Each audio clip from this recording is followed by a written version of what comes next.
All right, let's do something a little different today. A financial checkup. We're going to put the finances of the average person right under the microscope. And hey, while we're at it, you'll get a pretty good idea of how you stack up. You know that little voice in the back of your head? The one that's always wondering, am I doing okay with my money? Are you ahead of the curve? Maybe just keeping pace? Or are you falling a little bit behind? Well, today, we're going to ditch the guesswork and answer that question by looking at some hard data. So here's the game plan. Think of this like your annual physical, but for your wallet. First, we'll check your income and savings rate. Then, we'll look at spending, debt, and credit. After that, we'll take a snapshot of your net worth. And finally, we'll get into the big one, the retirement prognosis. And don't you worry, we're not just going to leave you with a diagnosis. We'll end with a clear prescription for getting financially healthier. Okay, first things first. Vital sign number 1, income and savings rate. This is really the heartbeat of your finances, right? It's all about what's coming in versus what you're actually managing to hold on to. So let's start with the basics. What's coming in the door? I want you to take a second and think about this. What do you think the average full-time worker actually earns in a year? Just take a guess. Well, if you guessed somewhere in the neighborhood of $52,000, you'd be spot on. Yep, that's the median annual income for a full-time worker, according to the Department of Labor. But, a big annual number can be kind of misleading, so let's break that down a bit.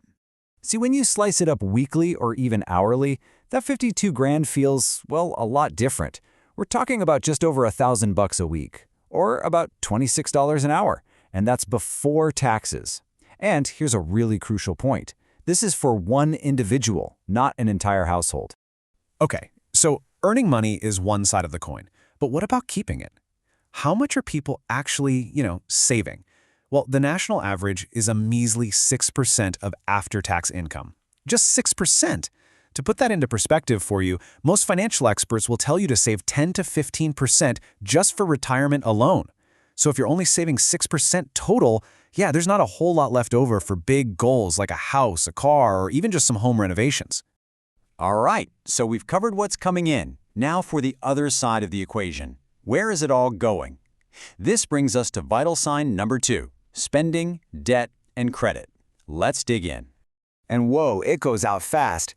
Get this, the average U.S. household spends almost $5,600 every single month.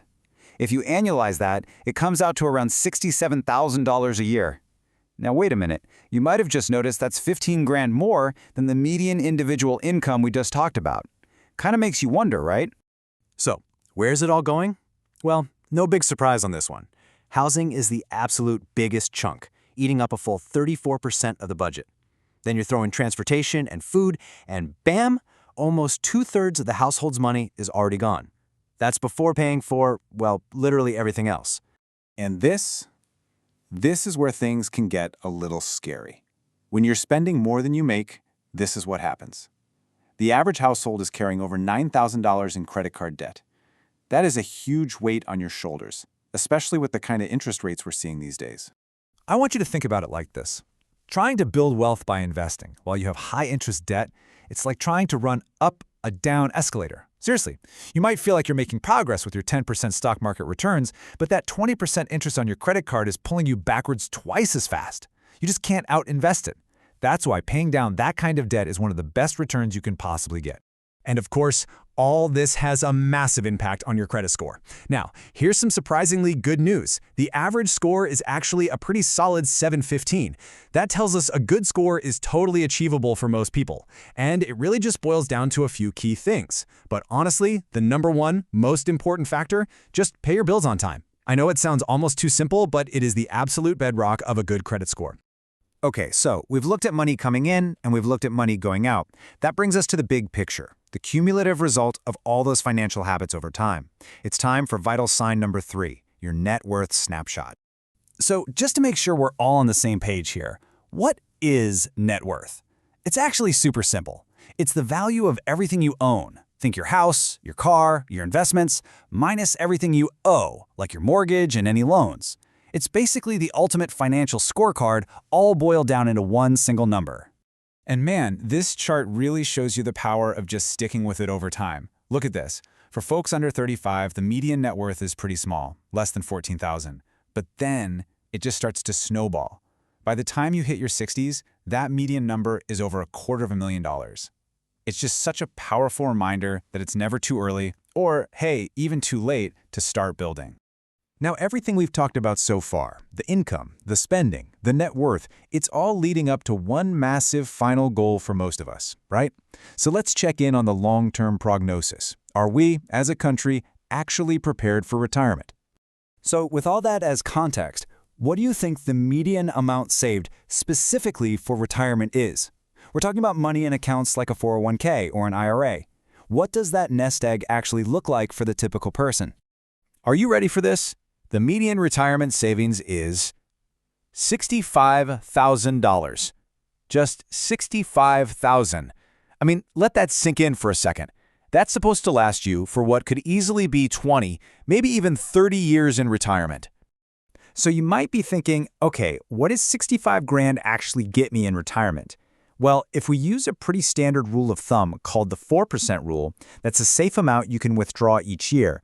That $65,000 gives you just $2,600 a year. That breaks down to a little over $200 a month.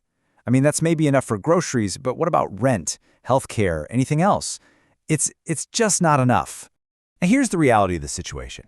Most people are retiring around age 61, but you often can't even get your full Social Security benefits until you're 67. And look, Social Security is a huge help, but it was never designed to be your only source of income. It's a supplement. It's just not going to be enough to live on by itself, especially when you consider you could be retired for 20, even 25 years.